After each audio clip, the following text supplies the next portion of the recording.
Selamat pagi Ibu Bapak. Pagi.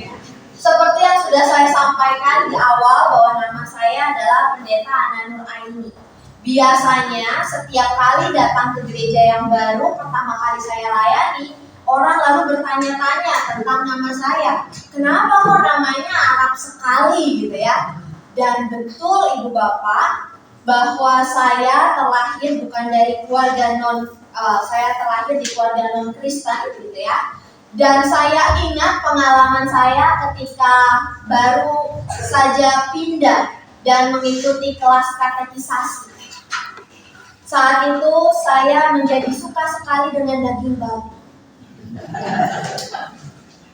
Dan saya ingat ketika saya pulang dari gereja selalu ada penjual BPK gitu ya, babi panggang yang perfect gitu ya, dan saya datang dan bertanya kepada si abang karena saya mau beli. Tapi si bapak penjual itu lalu mengatakan, "Jangan, ini haram." Iya Pak, saya tahu itu haram. Lalu, "Jangan, ini haram, gak boleh," gitu ya.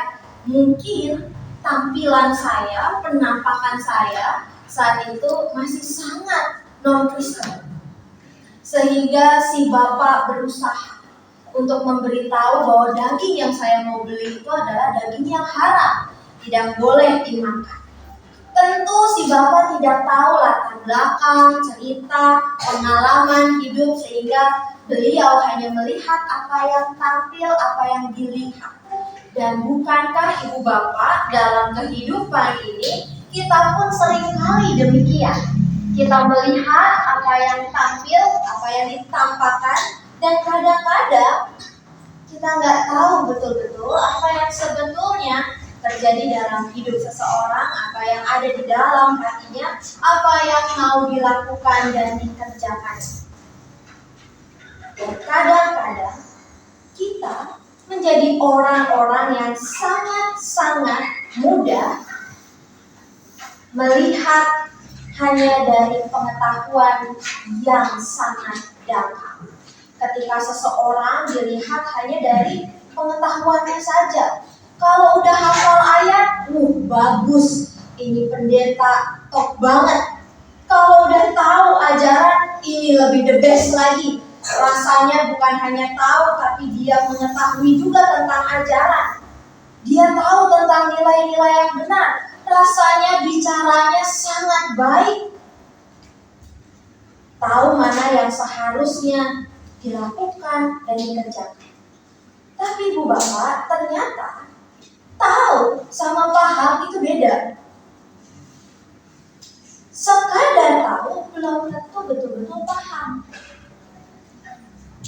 Kenapa bisa begitu?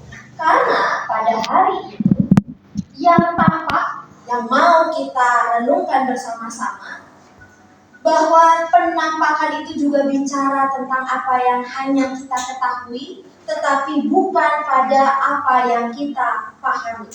Dan bacaan-bacaan Alkitab kita pada hari ini justru mau mengajukan satu pertanyaan yang sangat penting.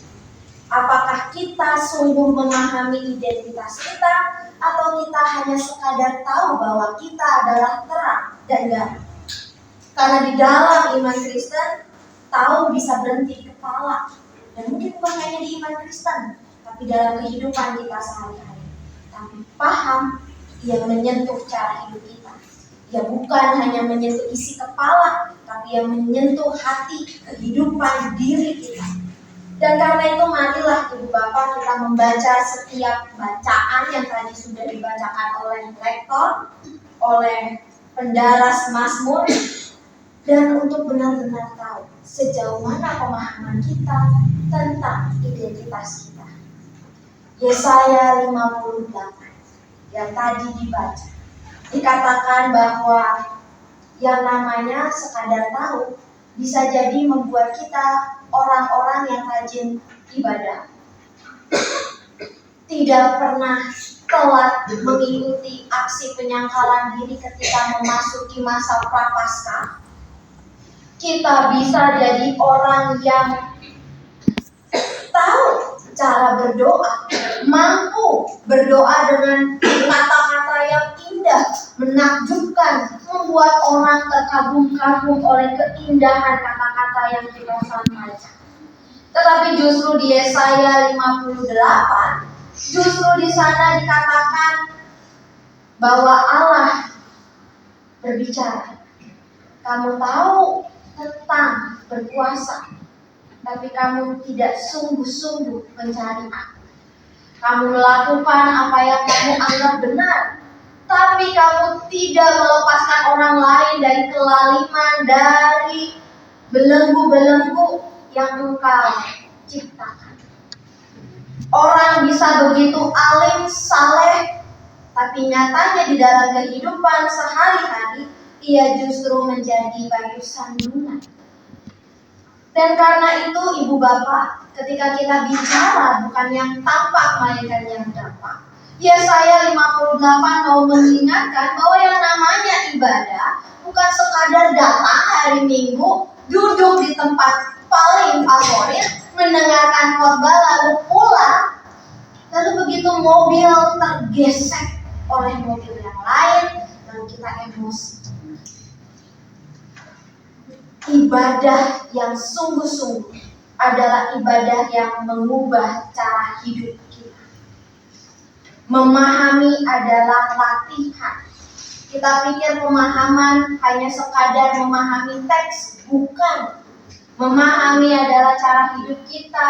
Dari mulai kita bangun sampai kita tidur lagi, kita melatih tubuh kita, melatih pikiran kita, melatih bicara kita. Supaya sungguh apa yang kita tampilkan dalam ibadah-ibadah kita itu juga lah yang menjadi cara hidup kita. Dan itu artinya bukan sekadar rajin berdoa, tetapi memahami isi hati Allah. Dan itu artinya bukan sekadar rajin beribadah, tapi rajin juga memahami bagaimana Allah bekerja. Dan itu tampil dan hadir di dalam bacaan kita di dalam Mazmur 112. Ketika hidup kita memahami isi hati Allah, maka haleluya lah yang ada di dalam kehidupan kita. Ketika apa yang kita kerjakan di dalam kehidupan kita, itulah yang juga kita rasakan ketika mengikut Tuhan. Kita tidak lagi menjadi orang-orang yang mudah digoyahkan ketika menghadapi berita buruk. Kita akan menjadi orang-orang yang penuh kasih. Bahkan iman kita dilihat sampai ke anak cucu kita. Bayangkan ibu bapak, oma-oma, adik-adik semuanya. Anak-anak sekarang itu makin kritis. Betul? Betul gak ya yang adik-adik di sini? Betul gak ya? Pernah gak kalian nanya kayak gini? Oma sama mama kok bilang kasih tapi aku diomelin terus? Kok katanya gak boleh bohong tapi mama kok bohong? Katanya kita gak boleh melakukan kejahatan, tapi kok mama tiap hari ngomongin tetangga mulu? Ibu bapak, kadang-kadang kita lupa. Kita ngajarin anak kita dengan luar biasa, dengan untuk cucu-cucu kita, gak boleh melakukan ini dan itu, berikanlah sehat yang terbaik. Ingat ya, Oma udah 90 tahun hidup, Oma udah ngerasain asam garam hidup dunia. Kalau ada orang yang jahat sama kamu, doain. Baru aja kasih nasihat kayak gitu. Begitu ada tetangga ngomongin, gila tuh orangnya. Oh, masa dikatain kayak gitu? Oma nggak kayak gitu kan orangnya. Lalu si cucu yang bingung mau jawab apa, ntar jawab iya Oma kayak gitu diomelin, gitu ya. Jadi kadang-kadang ibu bapak kita hanya mementingkan apa yang baik benar tapi sekadar di mulut, tapi tindakan kita, perilaku kita jauh dari apa yang kita ucapkan. Lalu Mazmur 112 mengingatkan kita, kalau kita sungguh-sungguh melakukan apa yang Tuhan kehendaki di dalam hidup kita, menjadikan itu cara hidup kita, maka haleluya yang ada di dalam hidup kita. Artinya bahwa tindakan kita, cara hidup kita akan dilihat oleh anak cucu kita, akan dilihat oleh mereka yang muda, dan itu menjadi warisan yang berharga, warisan yang menghidupkan, karena mereka tahu bahwa ternyata sekalipun hidup Oma kadang-kadang masih disalahpahami, tapi hidup Oma dipenuhi rasa damai. Hidup Opa dipenuhi dengan ketenangan, tidak mudah digoyahkan, karena itulah yang menjadi hidup di dalam Tuhan. Pemahaman iman selalu terlihat di dalam tubuh kita, di dalam kebiasaan-kebiasaan kita, di dalam keputusan-keputusan kita. Dan karena itu, ibu bapak, oma opa, adik-adik semuanya, bacaan kita yang selanjutnya di dalam 1 Korintus 2 yang tadi kita baca, di sana dikatakan bahwa ternyata menjadi orang beriman, memiliki identitas yang diberikan oleh Tuhan, tidak serta-merta membuat kita menjadi orang yang dewasa. Paulus mengatakan kepada jemaat di Korintus bahwa mereka mungkin fasih bahasa, secara rohani mereka fasih memahami ajaran-ajaran. Mungkin mereka punya hikmat, dan karena itu Paulus tadi mengatakan, aku tidak mengatakan dengan hikmat yang tinggi, tetapi hanya di dalam kesederhanaan, bahwa ketika engkau tahu tentang salib, ketika engkau tahu tentang ajaran-ajaran yang diberikan kepadamu, namun engkau tidak sungguh-sungguh memahaminya, engkau seperti bayi. Sebab kalau engkau tahu, tidak mungkin kalau engkau sekadar tahu, mungkin engkau tidak paham kenapa kemudian salib itu menjadi jalan Kristus. Tapi kalau engkau memahami, maka engkau tahu ada banyak orang yang merasa benar dengan pengetahuannya, namun membuat Yesus Kristus justru tersalib. Jadi jangan bangga hanya dengan pengetahuan. Jangan bangga hanya karena engkau hafal tentang ajaran Kristus.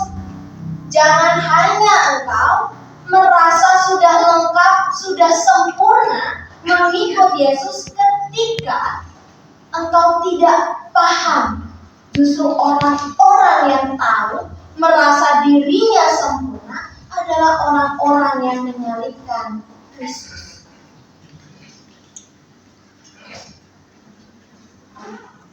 Ibu bapak, hikmat itu gak bisa hanya dilihat lewat sosial media yang kita scroll setiap hari. Hikmat itu datang ketika ia diendapkan di dalam pikiran dan di dalam hati kita.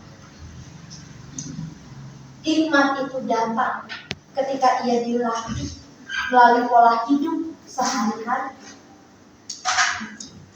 Orang yang memahami adalah orang yang jauh dari kata reaktif. Karena reaktif adalah orang-orang yang biasanya justru punya pemahaman yang dangkal, namun segera bereaksi ketika ia tersinggung, ketika ia menjalani kehidupan yang tidak sesuai dengan apa yang ia harapkan. Ia menjadi orang-orang yang mudah marah. Ia bisa menjadi orang-orang yang mudah sekali tersakiti. Ia bisa jadi orang yang mudah menyalahkan Tuhan ketika keadaan tidak baik-baik saja.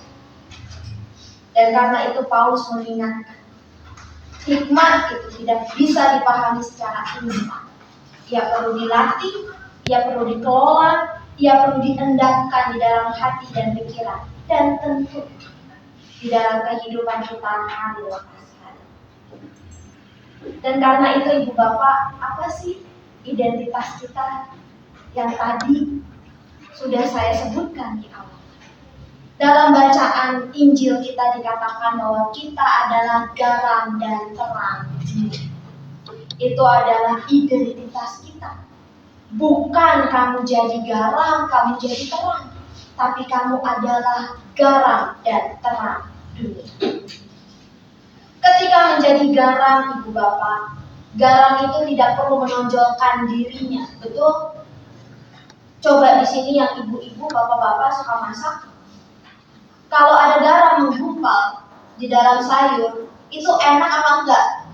Asin, bikin kaget, darah tinggi. Ya kan, kok bisa ada garam menggumpal di sayur gitu ya? Apalagi sayurnya sayur asem, lebih aneh lagi gitu ya. Ibu bapak, seringkali kita berpikir adalah ketika kita punya identitas diberikan oleh Tuhan, yang paling penting adalah bagaimana cara kita menonjolkan diri, menampilkan diri. Bisa saja kita berpikir, oh, menjadi orang yang saleh, menjadi orang yang benar adalah orang yang sungguh-sungguh menonjolkan dirinya di gereja.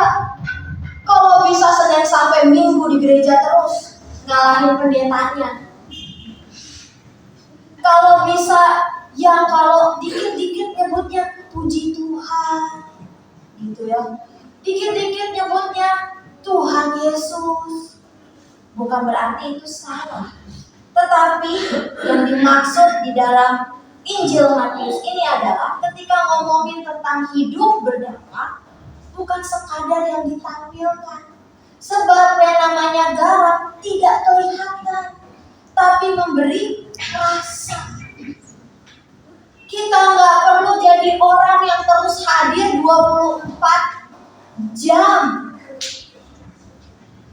di gereja, dikali 7 gitu ya. Hadir dalam persekutuan-persekutuan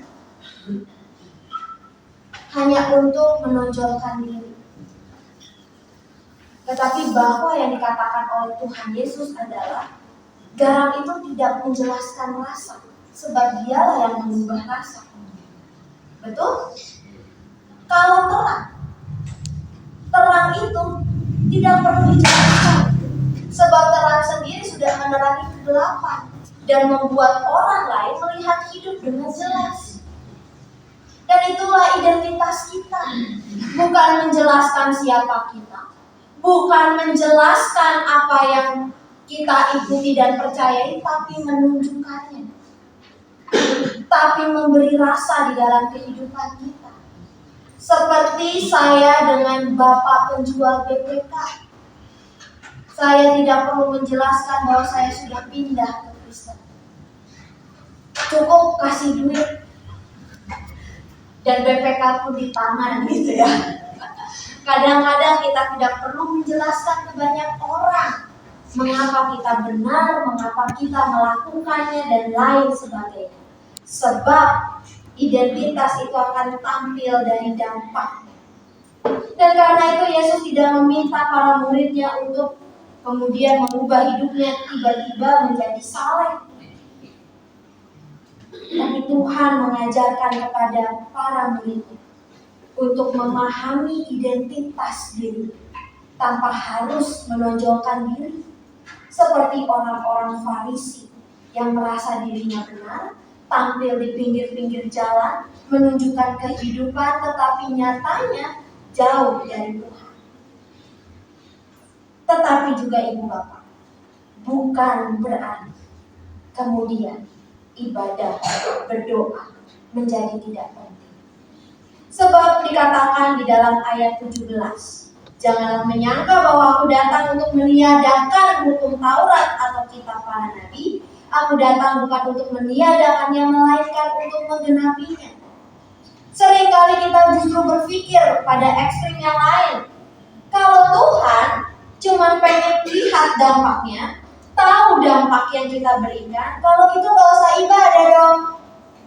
Kalau gitu gak perlu dong kita berdoa. Kan yang penting kita berbuat baik. Tidak, sebab dikatakan di dalam Injil Matius ini, justru dia datang bukan untuk meniadakan hukum Taurat. Maka Ibu Bapak mendengarkan firman Tuhan, berdoa, membaca, merenungkan, itu menjadi bagian dari memberi rasa, dan menjadi terang bagi dunia. Ibu bapak dan saudara-saudari, saya mau mengajak kita untuk melakukan banyak gerakannya. Boleh ya? Saya lihat kan udah ada yang ngantuk-ngantuk soalnya. Cuaca mendukung gitu ya. Jadi boleh angkat tangan kanannya. Oke, angkat tangan kirinya. Dada-dada. Bentuk segitiga. Sekarang bersama-sama letakkan di dagu kita. Dagu. Saya sebutnya apa? Dagu. Ini apa? Jidat. Siapa yang tadi taruh lidah? Semua. Maaf ibu bapak, saya harus menambahkan jumlah orang-orang yang terkena tipu gitu ya oleh gerakan ini. Apa yang mau kita pelajari dari gerakan ini? Pertama, bahwa sering kali kita sudah mendengar, tahu apa yang harus dilakukan, tapi tanpa pemahaman dan keinginan untuk melakukannya, kita hanya akan seperti tadi. Kita dengar firman Tuhan, tahu yang benar, tapi yang kita lakukan selalu yang keliru, yang salah, dan itu tidak memberikan dampak bagi kehidupan. Karena itu marilah ibu bapak, bagi setiap kita yang tahu bahwa identitas kita adalah garam dan terang dunia, maka beriman dan percaya kepada Tuhan tidak membuat kita menjadi pribadi yang netral. Sebab kita jadi sungguh memahami, dan kita tidak bisa lagi pura-pura kalau apa yang kita lakukan, apa yang kita katakan tidak memberikan dampak pada kehidupan. Kita harus memilih mau menjadi garam yang seperti apa, garam yang tawar atau garam yang memberi rasa. Menjadi terang yang seperti apa, terang yang ditaruh, diletakkan, disembunyikan, atau terang yang menerangi kehidupan. Kita tidak bisa lepas tangan dari hidup sesama kita. Kita dipanggil untuk menghadirkan kehidupan. Dan karena itu, marilah bukan sekadar tahu, bukan sekadar mendengar, tetapi mari kita pahami identitas kita, dan kini mulailah melakukan apa yang benar, apa yang kita percayai, dan apa yang kita pahami, dan berikanlah hidup yang berdampak bagi sesama. Tuhan menolong dan memberkati kita. Amin.